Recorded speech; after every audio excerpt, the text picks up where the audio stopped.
So as promised, we're back working on the Trailblazer.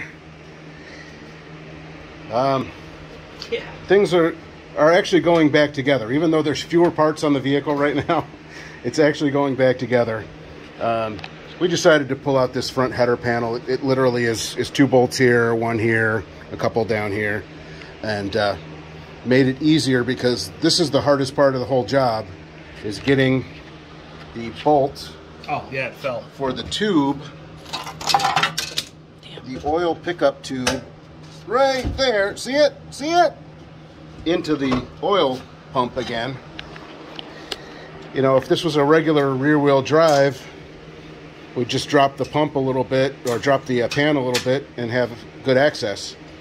Problem here is this is an all-wheel drive, so the whole drive line and everything goes through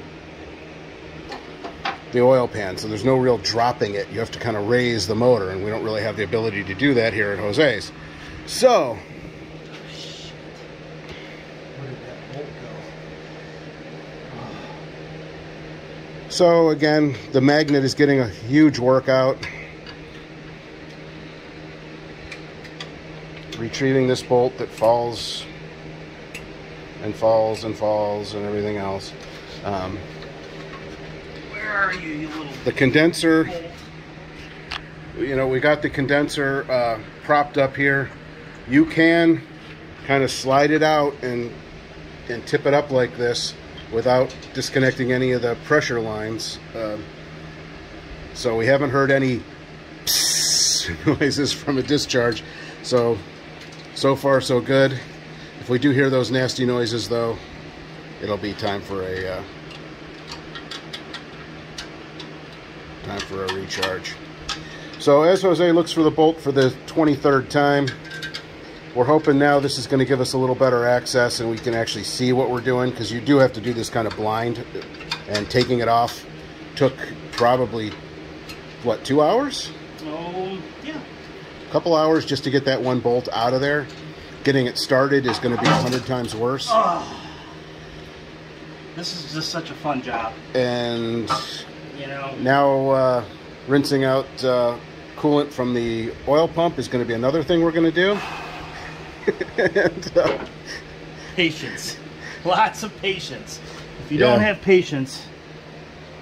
Yeah, we should get that pan out of there because too much stuff keeps falling into it.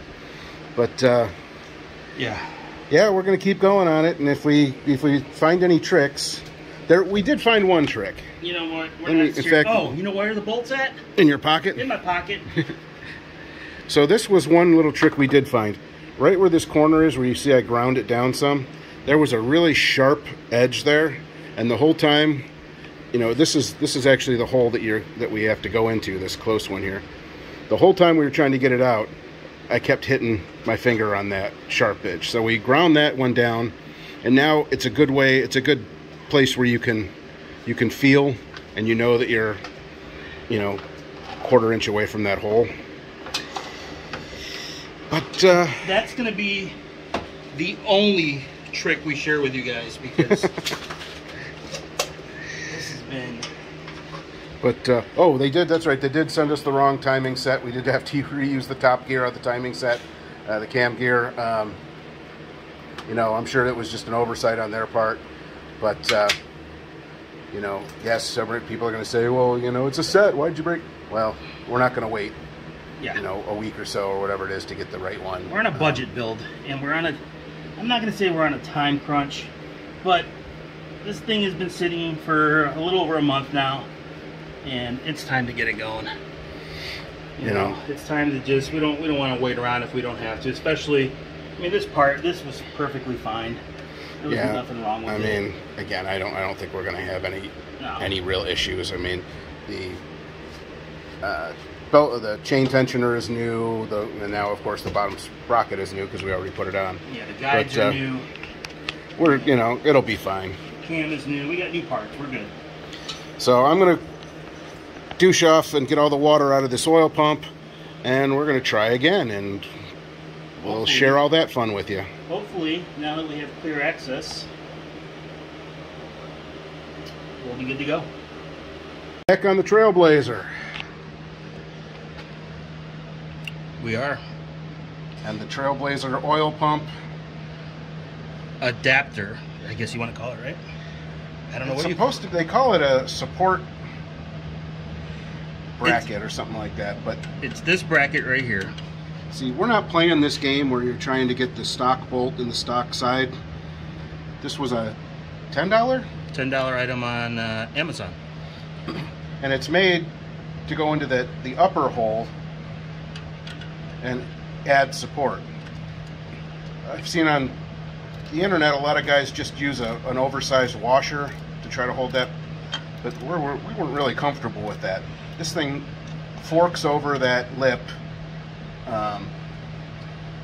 You know, it's going to provide a lot more support than some washer is going to.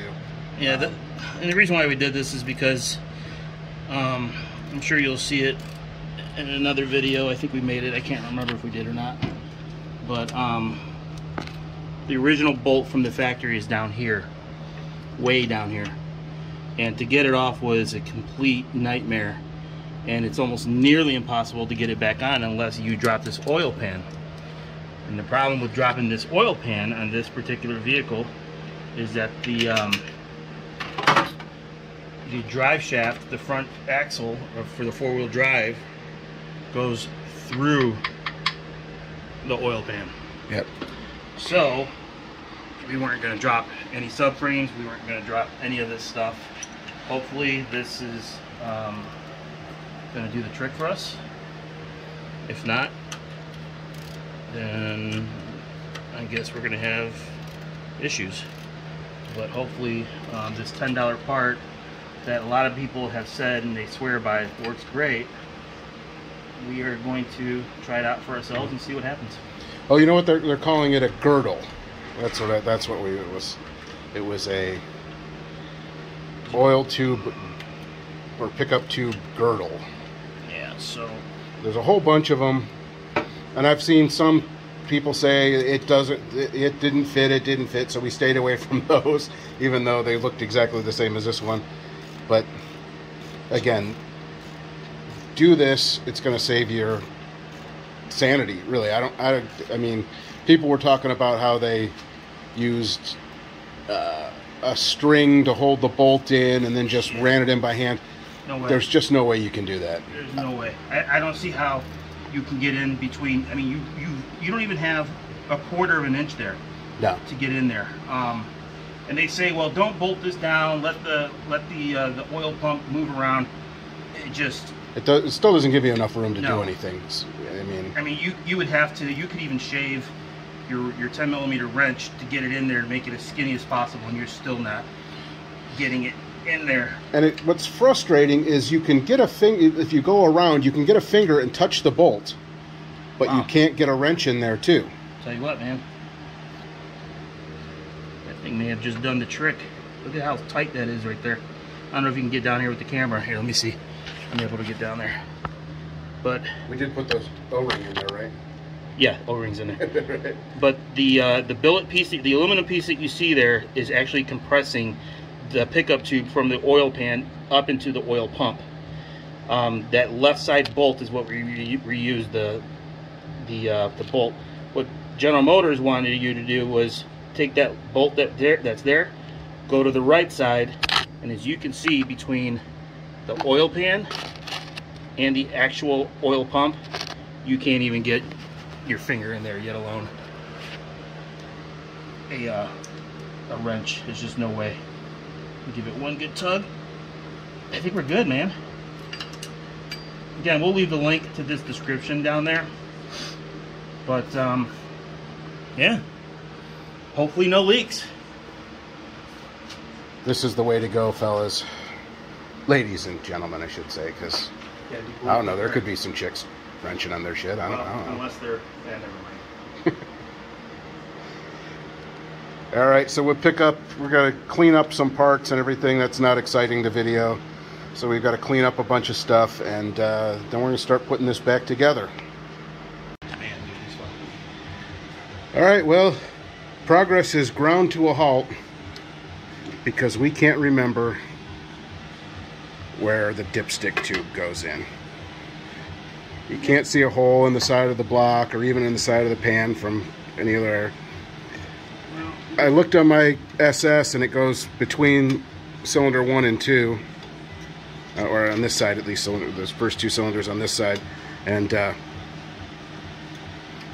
there doesn't appear to be anything on that. So believe it or not, the dipstick tube is keeping us from finishing up some of this work. So basically, we have 2 dipshits looking for a dipstick tube, and we can't find it. Oh my goodness. So I think we may end up having to pull the skid plate off of this thing to feel around on the side of the oil pan and figure out where this thing goes. Oh, you cannot make this shit up. So it's almost time to start it up. We're just going through, checking every connection, every hose clamp, everything, looking for rogue leaks. Jose's under here looking for something that seems to be dripping.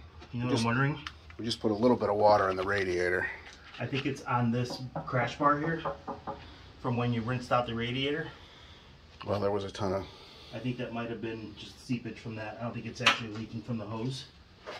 Because I don't see anything. Let me see. Or feel anything. We didn't come out completely unscathed. This little, where that green cap is, that little connection there. Yeah, dude, it's dry. It broke. And for some reason, this connection to the throttle body the clip was broken already, and they had it zip tied. So we're zip tying it now until we can fix it properly. Get a new plug for that. Yeah, I think we're good. I think it's just leaking from this crash bar from when you drained the radiator fluid, or the radiator when you washed it. Or not washed it, but rinsed it. So, well, then what we'll do is fluid in it. We'll top off this radiator and try to start it and see what happens.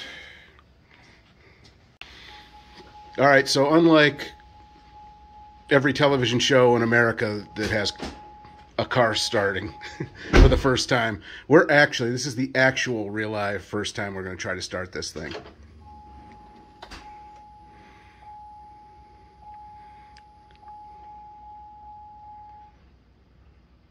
Ready? Go ahead.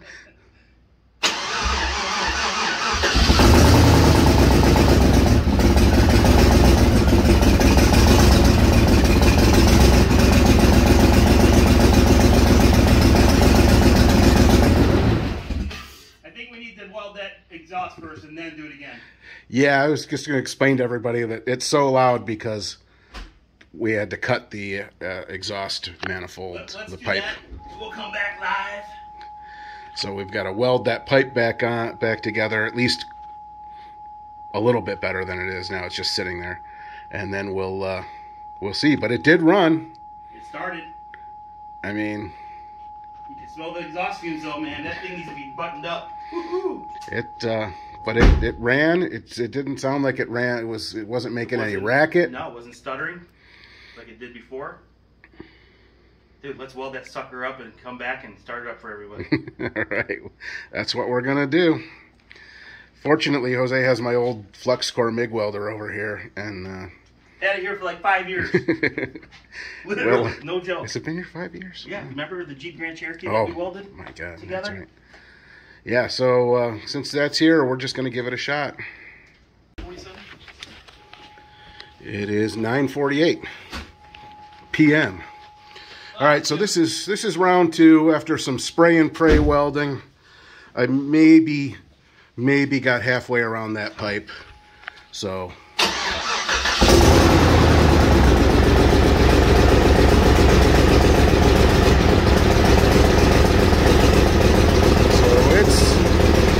it's better, but it still ain't great.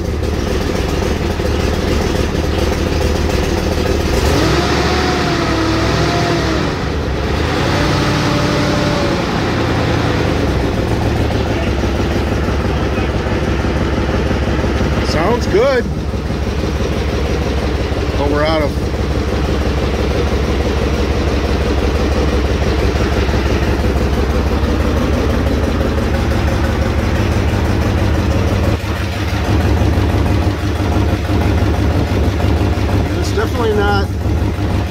manifold leak. That's actually a pipe leak.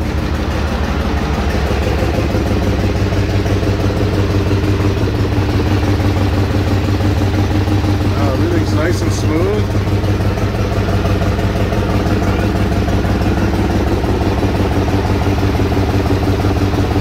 All the grease and everything we sprayed all over the manifold starting to burn off.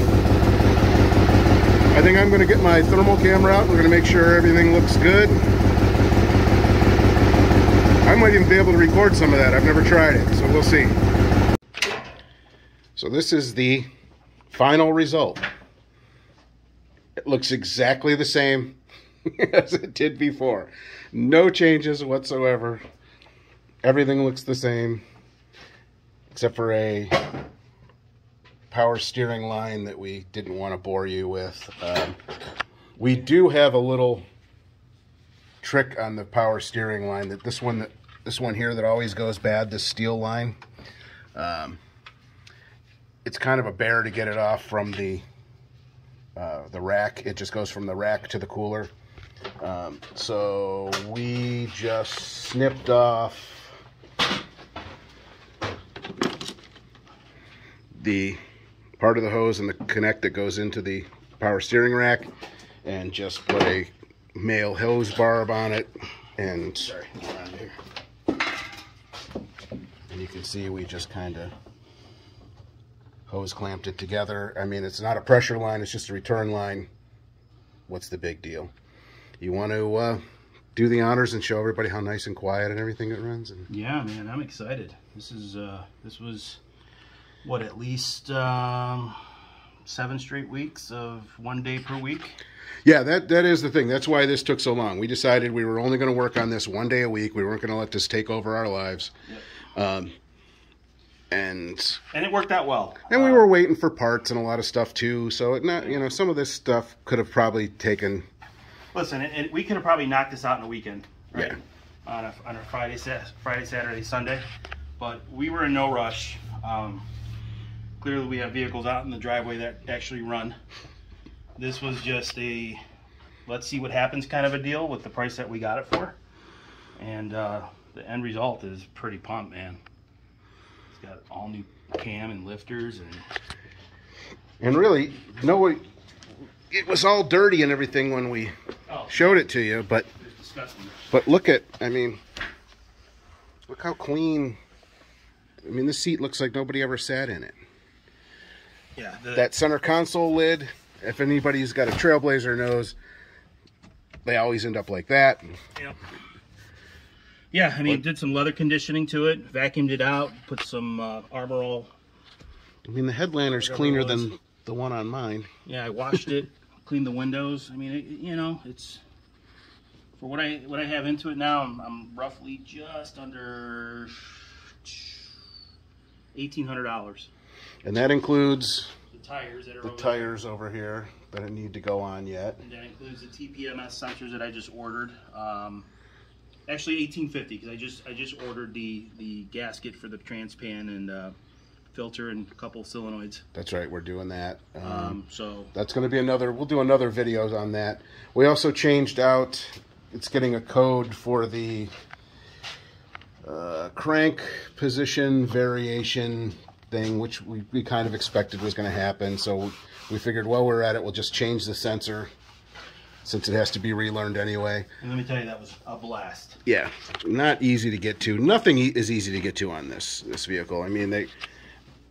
Everything has got something in the way. Just look from how the compact underside. It is. When you're looking at the inline 4.2, it's so much room. And then you look at this thing, and it's just, yeah, you have no room to get in anywhere. So everybody that you see, Silverado, Tahoe, so easy to work on. Well, yeah, because it's, 12 inches wider. But let me start it up, and you can hear this kitten purr. If I can find the keys. Yes, we do have to listen to that.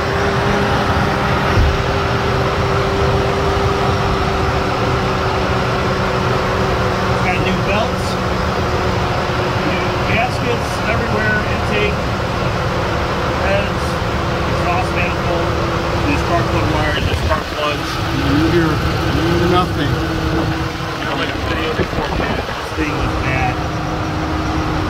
this thing had an electric fan on it right now, you might not know that it was even running. I mean, it is so quiet. Yeah.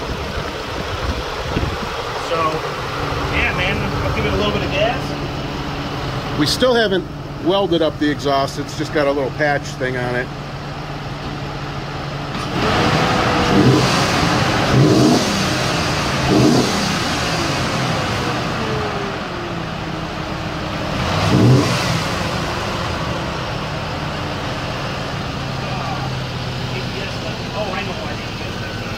So, I forgot to reconnect the sensor when we were messing with that.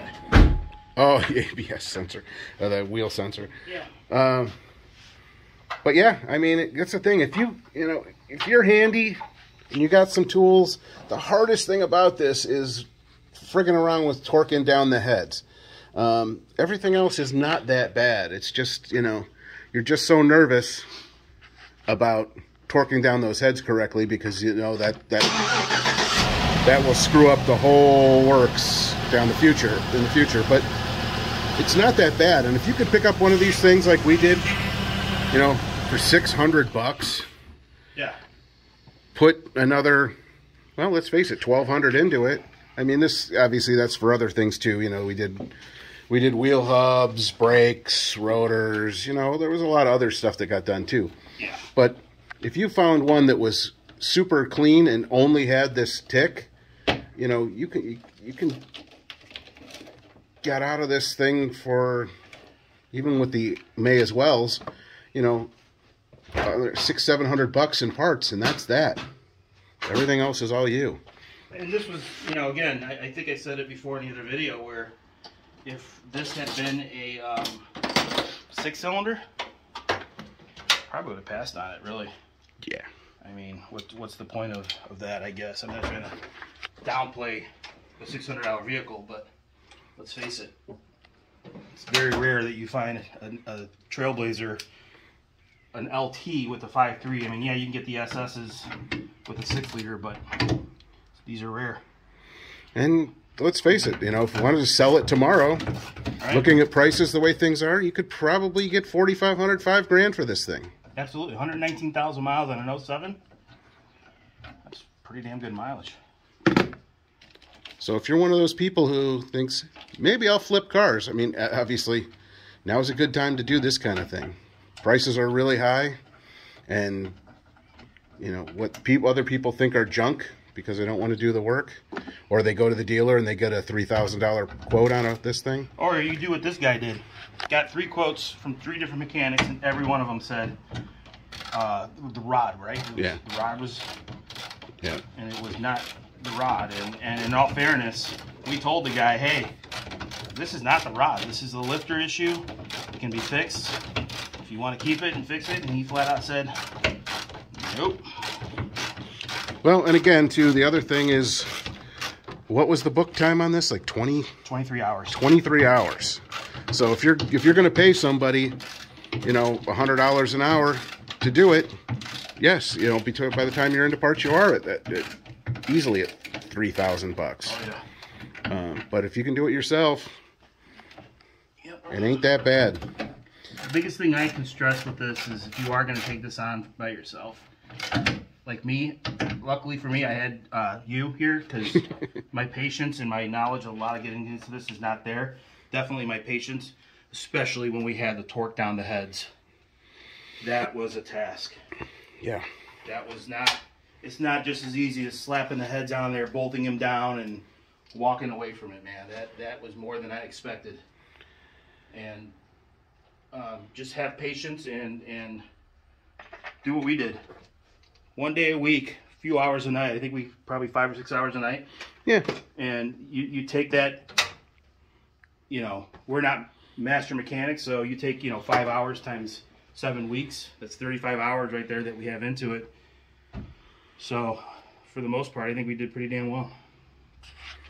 Yeah, so there'll be more adventures with the Trailblazer. Oh, yeah.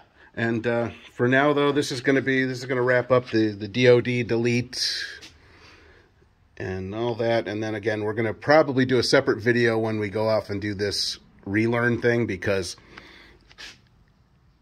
once you see what the directions are for that and everything, you're going to say it's nuts. But we're going to try that and see if it works, and if not, down the road we'll maybe have somebody do it with maybe we'll do it to the scanner. Take it to a guy who, or if any of you guys know somebody who may have been a GM technician and has the tools to do it.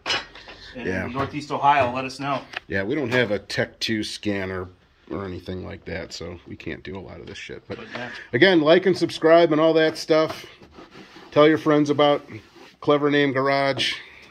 And again, also, if you have anything cool, we're looking for short-term projects. You have anything that could be cool, let us know, and we're offering free labor for the first 2 or 3 projects that we do. You just pay for parts. Say goodbye, Jose. Goodbye, everyone.